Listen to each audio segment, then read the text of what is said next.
as the weather deteriorates, it's obviously extremely bad along the coast there near the landfall, which happened, I think, at about 11:55 this morning at Port Fourchon with 150-mile-an-hour winds, by the way, which is a very strong Category 4. But the weather is degrading across all of South Louisiana, so they need to be very careful about getting out, and then obviously continue to monitor the weather, listen for guidance from local officials.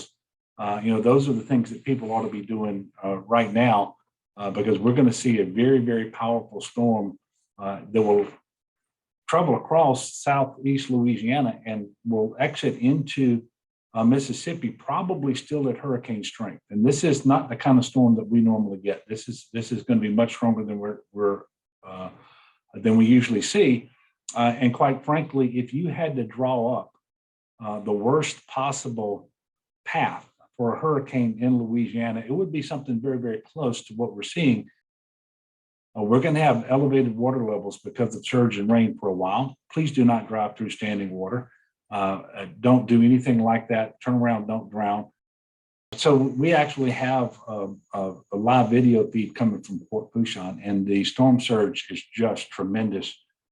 We can see that roofs have been blown off of the port buildings in many places, at least. And this is right as the storm was making landfall. I was watching it live. But the storm surge is going to be very, very difficult to manage.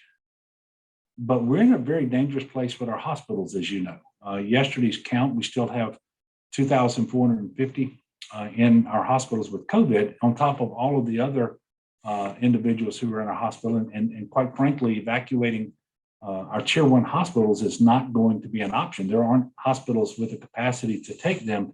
And so making sure that they can maintain power and water, have access to all of the food that they need, and oxygen and other things is going to really consume a lot of our time and attention, because we know that the lights could be out, power could be out for weeks.